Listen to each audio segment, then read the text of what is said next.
আশ্রয় রয়েছে। অনেকেই নিজেরা মনে করেন কি আমি বৈষ্ণব, আমি তো বৈষ্ণব, এই জ্ঞানটা কি যথাযথ না? আমি নিজেকে কখনো বৈষ্ণব বলতে পারি না। আমি অনেক দিনে দীক্ষিত ভক্ত, আমার অনেক ফরওয়ার্ড আছে, এটা যথাযথ না। আমি কতটা দৈন্যতা এবং আত্মনিবেদন করতে পেরেছি, আমি কতটা নিজেকে সকলকে সম্মান প্রদর্শন করতে পেরেছি। একজন একমালা যদি জপ করে তাকেও আমাকে সম্মান করতে হবে। কেন করব? কারণ হচ্ছে সে যাই হোক তো সে তো হরির নাম করছে। কিন্তু আমরা 16 মালা জপ করছি, কে অধিক করছি, কিন্তু যে একমালা জপ করছে তাকেও আমাদের সম্মান দিতে হবে। যারা না করছে তাদেরকেও সম্মান করতে হবে। কেন করব না? আমাদের মহাজন কি বলেছে? সকলে সম্মান করিতে সকতি দেহ মরে যথাযথ, তবে তো গাইব হরির নাম সুখে অপরাধ হবে হত। তাহলে এখানে কি বলা আছে? সেখানে কোন ভক্তকে বলা হয়েছে যে একমালা বলেছে তাকে বলা হয়েছে? সকলে মানে সকলের ক্ষেত্রে প্রযোজ্য, যে একমালা করবো, 2 মালা করবো, 10 মালা করবো, 16 মালা করবো, যাই হোক না কেন। তবে তারতম্য কি? তারতম্য হচ্ছে যার যার সাধন ভজন।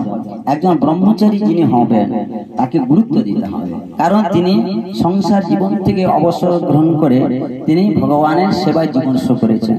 একজন সন্ন্যাসী তিনি সর্বতভাবে জীবন শুরু করেছেন।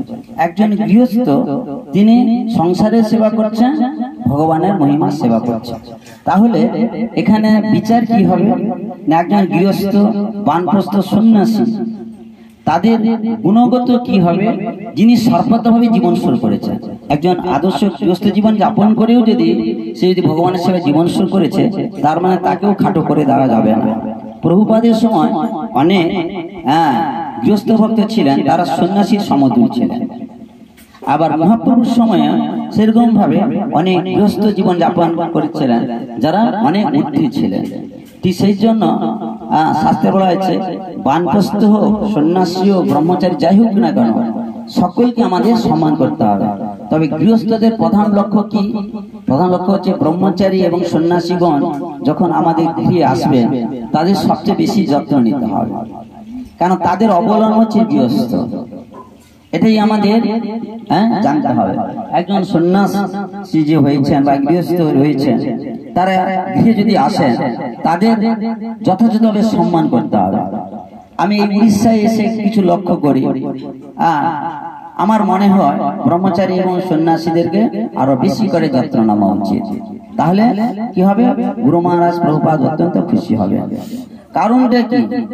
কারণ হচ্ছে যে তাদের উদ্দেশ্য কি? আমাদের মতন প্রতি জীবাত্মাদের তিনি উদ্ধার করতে এসেছেন, তিনি ব্যক্তি স্বার্থে এসেছেন না। তাহলে যারা সর্বতভাবে ভগবানের সেবায় জীবন শুরু করেছেন তাদেরকে কেন আমরা যত্ন নেব না? তাদের প্রতি কেন আমরা শ্রদ্ধা জ্ঞাপন করবো না? তাদের সেবা করা মানে গুরুদেবের সেবা করা। তারা তো গুরুদেবের প্রতিনিধি হয়ে এসেছেন আমাদের বাড়িতে।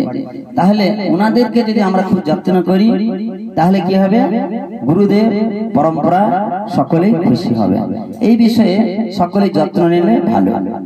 এরপরে যেটা আমি বলবো, এটা কিন্তু নতুন কথা আমি বলছি, সকলে হয়তো মনে কষ্ট পাবে, তবুও যদি কারোর এই বিষয়ে বলবার থাকে, মন্তব্য থাকে, আমার এই আলোচনার পরে আপনার বলবেন। সেটা সকলের জন্যই প্রযোজ্য এইটা যে আমরা যখন দীক্ষা গ্রহণ করেছি তখনই আমরা গুরুদেবের কাছে, প্রভুপাদের কাছে, গৌরনিতাইয়ের কাছে, ভগবানের কাছে কি জীবন শুরু করেছি, আত্মসমর্পণ করেছি। কিন্তু যার যতটা আত্মসমর্পণ তার ততটাই ভক্তি জীবন। সেই জন্য ভগবান শ্রীকৃষ্ণ গীতায় কি বললেন? যে যথা মাম প্রবর্তন্তে তাং তথৈব ভজাম্যহম। যে যেভাবে ভজে আমি সেইভাবে যথাযোগ্য ফল দিই আপন প্রভাবে। কি বুঝে গেল? তাহলে সকলেই ভক্ত হতে পারে। যে একবার কৃষ্ণ নাম করে সেও ভক্ত, যে 16 মালা জপ করছে, যে 32 মালা জপ করছে, সকল কিন্তু ভক্ত। তাহলে এখানে কি বর্ণনা করা হলো? উত্তম ভক্ত, মধ্যম ভক্ত, কনিষ্ঠ ভক্ত, কিন্তু সকলে কিন্তু ভক্তি জীবন রয়েছে। তাহলে আমাদের এখন সদাচার বিষয়ে যত্ন নিতে হবে। সদাচার কথার অর্থ কি? শাস্ত্র অনুশাসন, বৈষ্ণব অনুশাসন মানে বৈষ্ণব সদাচার। হ্যাঁ, সেই সদাচারের মধ্যে অনেকে দেখি বেশি বড় বড় চুল রাখা, এটা ঠিক নয়। অধিকন্তু নখ চুল এগুলো যত্ন করে রাখা উচিত, কারণ ভক্ত মানেই ভদ্রলোক, বৈষ্ণব মানেই ভদ্রলোক। অর্থাৎ এই ক্ষেত্রে খুব যত্ন নেওয়া উচিত, হাতে বেশি করে নখ না রাখা। তার মানে কি, আমাদের মধ্যে যদি কোনো অনুশাসন যদি না মেনে চলে, তাহলে ভক্তি জীবন যথাযথ না। এবং সর্বোপরি যেটা অনেকেই এটা মেনেই চলে, সেটা কি, যে আমাদের গৃহে যখন আমরা কেউ অসহ্য হয়, তখন আমরা কি মনে করি, আমি তো বৈষ্ণব হয়েছি, আমার কোনো অসহ্য নেই। হ্যাঁ, এই কথাটা কিন্তু শাস্ত্রসম্মত। কি বললাম? বৈষ্ণবের কোনো অসহ্য নেই, বৈষ্ণবের কোনো অসহ্য নেই, শাস্ত্রের বিধান দেওয়া হয়েছে এবং শাস্ত্রসম্মত। কিন্তু আমাকে দেখতে হবে আমি বৈষ্ণব কিনা। আমি যদি বৈষ্ণব হয়ে থাকি, আমার অসহ্য নেই। যদি আমি বৈষ্ণব হয়ে থাকি, তাহলে আমার অসহ্য নেই। কিন্তু আমি মনে প্রাণে যদি বৈষ্ণব না হয়ে থাকি, তাহলে আমার মধ্যে অসহ্য আছে। অসহ্য কার মধ্যে থাকবে? যার মধ্যে শূদ্র ভাব রয়েছে, যে রজ এবং তমগুণের দ্বারা রয়েছে। রজ তমগুণ আছে, শিক্ষিত ভক্ত হলেও রজগুণ তমগুণ থাকতে পারে, সেটা হচ্ছে গুণের বিষয়। হ্যাঁ, একজন ব্রাহ্মণ, তার মধ্যে রজ এবং তমগুণ থাকতেই পারে, তার মানে সে ব্রাহ্মণ হলেও তার মধ্যে সেই অসহ্য প্রয়োগ থাকবে। সেই জন্য স্মার্ত মতে বেশি করে অসহ্যের কথাটা উল্লেখ আছে। কেন আছে?